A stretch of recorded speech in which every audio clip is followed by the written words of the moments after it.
Smoke some more crack. जय भगवान बजरंगबली। दोस्तों स्वागत है आपका द कल्ट ऑफ रेसलिंग में। भाई साहब सब्सक्राइब कर लीजिए the cult of wrestling for the latest news about WWE। शुरू करते हैं आज की वीडियो। देखिए दोस्तों, आज हुआ स्मैकडाउन का एपिसोड और भाई साहब सिर्फ एक ही चीज कहना चाहता हूं, this is the pure cinema that we want, this is the pure cinema that everybody want, this is the road to WrestleMania. भाई साहब एक ही चीज, this is the cinema, this is the gold. बिल्कुल सही है, बिकॉज आज SmackDown के एपिसोड में 40 मिनट लंबा सेगमेंट हुआ है, जो कि आज तक की स्मैकडाउन की हिस्ट्री का सबसे लंबा सेगमेंट है। और अभी तक आई डोंट थिंक सो किसी भी स्टोरी लाइन में इतना ज्यादा खींचा गया है, किसी स्टोरी लाइन में इतने ज्यादा पिचेस दिए गए हैं स्मैकडाउन के एपिसोड को या मंडे नाइट रॉ को। But this is the story line भाई साहब, जहां पर 40 मिनट की सेगमेंट को इतनी अच्छी तरह से पेश किया गया है। आज उसी बारे में आज बात करने वाला हूं। अब देखिए दोस्तों, हमारे चैनल पे आपको मेन खबर ही मिलती है। मैं किसी हैरी हैरी खबर की बात ही नहीं करता, मैं बड़े स्टार की खबर देता हूं आपको। बिकॉज मुझे अच्छा नहीं लगता कि एक दिन के अंदर मैं 10-15 वीडियो बना दूं।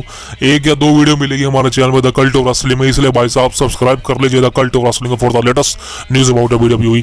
देखिए आज के शो पर क्या था, आज के शो पर रोमन रेंस, पूरी blood line, Dwayne Johnson, the Rock, सब पूरी ब्लड लाइन देखा जाए तो एडवर्टाइज थी और सब आने वाले थे। और वैसा ही हुआ, रोमन रेंस आता है, अपनी एंट्रेंस लेता है और भाई साहब कमाल की एंट्रेंस होती है रोमन रेंस की। हमेशा से बवाल लेवल की एंट्रेंस होती है रोमन रेंस की, tribal chief, head of the table, undisputed champion. So कमाल की एंट्रेंस होने के बाद रोमन रेंस वही फिनिक्स एरिज़ोना एक्नॉलेज मी, और भाई साहब फिनिक्स एरिज़ोना बिल्कुल भी रोमन रेंस से एक्नॉलेज नहीं करता।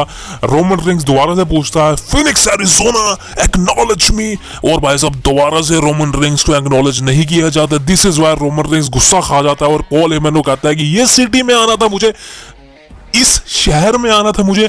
आई थिंक ये यूनाइटेड स्टेट्स ऑफ अमेरिका का सबसे वास्ट शहर है, बिकॉज यहाँ पर मेरी डिसरिस्पेक्ट करी गई है और मुझे यहाँ से जाना है।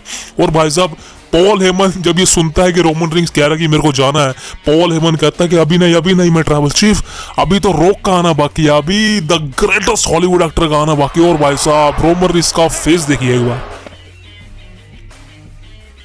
सो ये कुछ रिएक्शन रोमन रेंस देता है भाई साहब जो वो रोक का नाम सुनता है। इससे एक बात तो क्लियर हो चुकी है कि रोमन रेंस रोक को पसंद नहीं करता।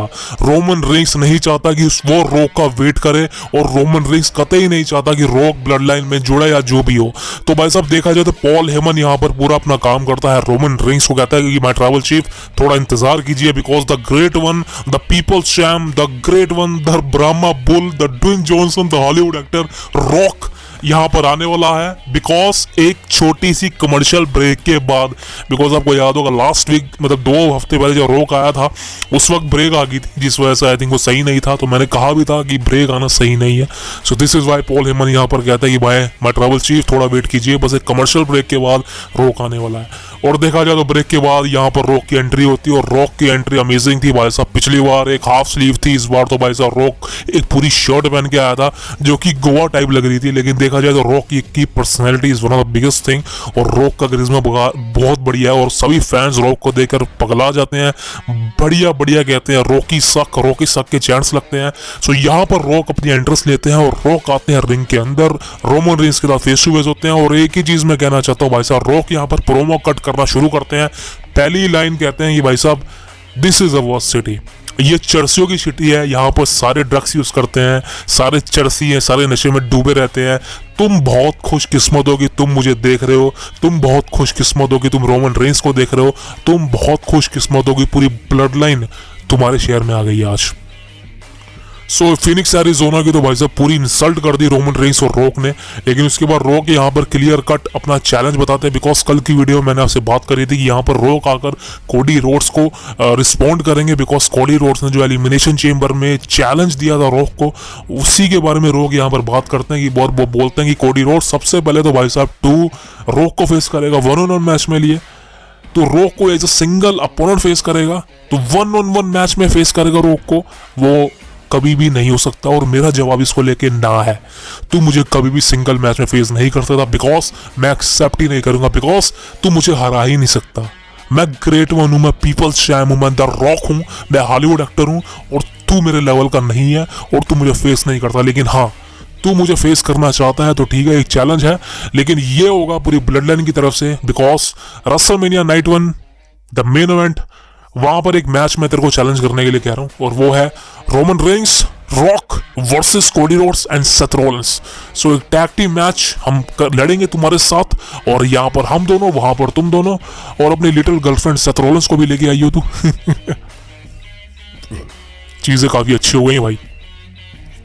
तो रोक ने यहाँ पर क्लियर कट रेसलमेनिया के लिए, रेसलमेनिया की नाइट 1 के लिए एक टैग टीम मैच, जिसके काफी ज्यादा रूमर थे कि रेसलमेनिया की नाइट 1 को मतलब एक टैग टीम मैच हो सकता है, यानी कि भाई साहब मैं खुद मानने को तैयार नहीं था कि ये मैच डब्ल्यूडब्ल्यूई कंपनी कैसे करवा रही है, बिकॉज रोक ने इस खुद ही कहा था कि भाई साहब मैं प्रिपेयर नहीं हूँ रिंग में कंपटीशन के लिए, और रोमन रेंस दोनों डबल ड्यूटी करेगा नाइट 1 नाइट 2 में। रोक तो आई थिंक एक ही नाइट में करेगा, लेकिन यहाँ पर Cody Rhodes, Roman Reigns and Seth Rollins को डबल ड्यूटी करनी पड़ेगी, बिकॉज सबके मैच बुक है।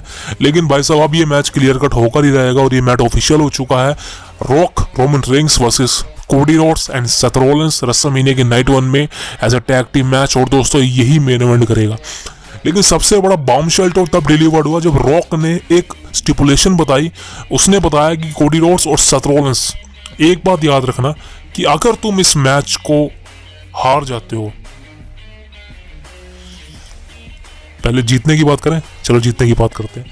तो यहां पर रोक ने क्लियर कट बोला कि कोडी रोड्स एंड सेथ रॉलिंस, अगर तुम इस मैच को जीत जाते हो और रोमन रेंस और मुझे हरा देते हो नाइट 1 को, तो नाइट 2 में जो तेरा मैच है रोमन रेंस के साथ अनडिस्प्यूटेड टाइटल के लिए, वो सिंगल मैच होगा, उसमें कोई इंटरफेरेंस नहीं होगी।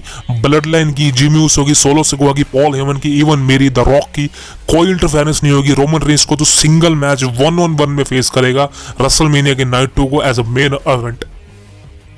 सो ये बात रॉक ने क्लियर कर दी, लेकिन उसके बाद रॉक कहता है कि what happened if you lost, because अगर तुम रेसलमेनिया की नाइट 1 को as a tag team match मेरे और रोमन रेंस के अगेंस्ट हार जाते हो, रोमन और मैं तेरे को हरा देते हैं तुम दोनों को, तो रेसलमेनिया की नाइट 2 को जो मैच होगा तेरा और रोमन रेंस का अनडिस्प्यूटेड टाइटल के लिए, वो सिंगल मैच ना होकर as a blood line treasure match बन जाएगा। बिकॉज उस मैच में एक स्टिपुलेशन होगी, बिकॉज पूरी ब्लड लाइन तेरे मैच के रिंग साइड होगी, मैं रिंग साइड होऊंगा, मैं चेयर पर बैठा हूँ, जिमी ऊसो भी होगा, पॉल हेमन भी होगा, और सोलो सिकोआ नेशनल एंथम गा रहा होगा। और भाई साहब एक ही चीज कहना चाहता हूँ, सोलो सिकोआ के एक्सप्रेशन देख लीजिए, यहाँ पर गुस्सा होता है सोलो सिकोआ, और रोक यहाँ पर कहता है ये सोलो सिकोआ अच्छा नहीं लगेगा नेशनल एंथम गाते। तो यहाँ पर सोलो सिकोआ की सब खिल्ली उड़ाते हैं, लेकिन देखा जाए तो भाई साहब सोलो सिकोआ के फेस के एक्सप्रेशन वो बिल्कुल भी रिएक्ट नहीं करता भाई, वो बिल्कुल भी हंसता नहीं है। इससे पता चलता है कि सोलो सिकोआ का जो करैक्टर को पकड़ने का नजरिया है वो कितना अच्छा है, वो करैक्टर पकड़ने में कितना ज़्यादा वो स्ट्रॉन्ग है, अपने करैक्टर को वो तोड़ता नहीं है, अपने करैक्टर को ब्रेक नहीं करता। तो सोलो सिकोआ की एक्टिंग तो भाई साहब नेक्स्ट लेवल है, ये मैं कहना चाहूँगा। यहाँ पर रॉक क्लियर कट बोलते हैं कि कोडी रोड्स, अगर तू उस मैच को हार जाता है, कोडी रोड्स एंड सेथ रॉलिंस दोनों अगर तुम इस मैच को हार जाते हो नाइट 1 में, तो नाइट 2 में तुम्हारा सिंगल मैच जो होने वाला रोमन के अगेंस्ट, वो पूरी ब्लड लाइन के ग्रुप के बीच में होगा। और भाई साहब हम तुझे उस मैच को जीतने नहीं देंगे, बिकॉज मेरे हाथ में चेयर होगी, जिमी ऊसो के हाथ में चेयर होगी, सोलो सिकोआ के हाथ में उसका जो उंगली होती है अंगूठा वो होगा, एंड पॉल हेमन भी इस बार कुछ ना कुछ तो करेगा। सो हम तुझे मैच जीतने नहीं देंगे, बिकॉज उस मैच में हम पूरी कोशिश करेंगे तो रोमन इसको ना हरा पाए और रोमन रेंस तुझे हरा दे, बिकॉज इसके अलावा मेरे पास बहुत बड़ी पावर है, तू जानता है। और तुम दोनों को ये मैच को एक्सेप्ट करना ही पड़ेगा as a tag team match, जो कि रेसलमेनिया के नाइट 1 में होगा। इसके लिए मैं बतौर लॉ सूट लाऊंगा, एज इन कॉन्ट्रैक्ट साइनिंग करवाऊंगा। इसके लिए मैं तुमको मौका देता हूँ 1 हफ्ते का, because next week Dallas Texas के अंदर एक कॉन्ट्रैक्ट साइनिंग होगी, जहां पर मैं और रोमन रेंस और तू और कोडी रोड्स दोनों आओगे, मतलब कि रॉक और रोमन रेंस, एंड प्रेजेंट होंगे कोडी Rhodes and Seth Rollins, SmackDown में आएंगे दोनों, और एक कॉन्ट्रैक्ट को साइन करोगे ऑफिशियल, बिकॉज ये तुम्हें करना ही पड़ेगा, बिकॉज मैं बोर्ड ऑफ डायरेक्टर में हूं और मैं तुम्हारा बॉस हूं, और तुम्हें अपनी बॉस की बात को मानना ही पड़ेगा। सो ये बात तो दोस्तों ऑफिशियल हो चुकी है कि Roman Reigns and the Rock face करने वाले हैं Cody Rhodes and Seth Rollins को as a tag team match में, जो कि नाइट 1 में होगा। अब दोस्तों क्लियर कट भाई साहब जो मैच के चांसेस काफी ज्यादा बन रहे थे वो अब ये होने वाला है। डबल ड्यूटी की बात बाद में करेंगे, बिकॉज डबल ड्यूटी तो पुल आउट करनी पड़ेगी यहाँ पर रोमन को, कोडी को और सेथ को। लेकिन भाई साहब जो रॉक ने कंपटीशन की लड़ाई हासिल कर दी है, इसका मतलब है कि रॉक भी भाई साहब कंपीट करेगा रेसलमेनिया में, ये बात अच्छी हो सकती है। और मेरे पिछले जितनी भी मैंने रेसलमेनिया 19 आई थिंक 18, हाँ रेसलमेनिया 18 से डब्ल्यू कंपनी को देखना शुरू किया था। 2002 में मैंने अपनी पहली रेसलमेनिया देखी थी। उसके बाद मैं लगातार रेसलमेनिया को फॉलो करता आ रहा हूँ, रेसलमेनिया को देखता आ रहा हूँ। एक भी रेसलमेनिया मैंने मिस आउट नहीं किया भगवान की बदौलत।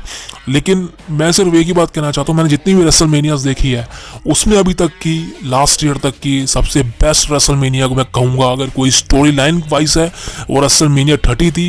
बिकॉज वहाँ पर जो स्टोरी लाइन बनाई गई थी पूरे शो के लिए वो अमेजिंग थी। तो रेसलमेनिया 30 को मैं one of the biggest WrestleMania मानता था स्टोरी लाइन के मुकाबले। लेकिन भाई साहब रेसलमेनिया 40, इस बार की रेसलमेनिया ने सही कहना भाई साहब, स्टोरी लाइन के मामले में रेसलमेनिया 30 को पछाड़ के रख दिया है। स्टोरी लाइन के मामले में WrestleMania 40 in Philadelphia is one of the biggest event in sports entertainment and WWE also. So भाई साहब देखा जाए तो भाई साहब अगर पैसों के मामले में, स्टोरी लाइन के मामले में और इवन रेवेन्यू के मामले में WrestleMania 40 is the biggest hype rate, is biggest hype man.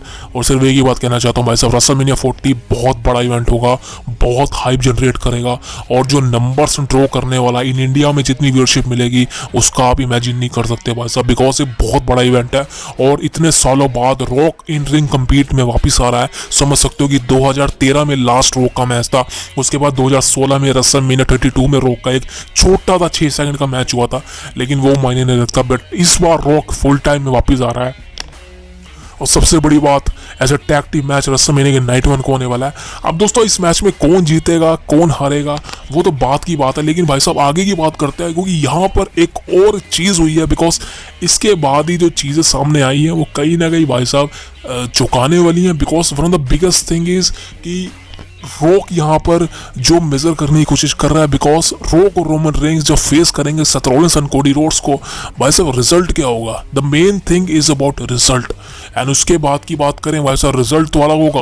और रोमन रेंस और रॉक के बीच में और भी बहुतेरी टेंशनें हुई हैं आज के समय में। लेकिन भाई साहब उस सभी के लिए मैं नेक्स्ट वीडियो लेके आ रहा हूँ। लेकिन भाई साहब जुड़े रहिए, बिकॉज आज चैनल पर करीबन 3 वीडियोज आएंगी, रोमन, रॉक की, कोडी और सेथ की। भाई साहब पूरी स्टोरी लाइन को फॉलो करने वाला हूँ, इसलिए भाई साहब हमारे चैनल को द कल्ट ऑफ रेसलिंग को सब्सक्राइब करना मत भूलिएगा for the latest news about WWE and road to WrestleMania had just begun. तो थैंक यू वेरी मच, जय माता दी। मिलते हैं आपसे अगली वीडियो में। शुक्रिया अपना और अपने माँ बाप का ध्यान रखिए।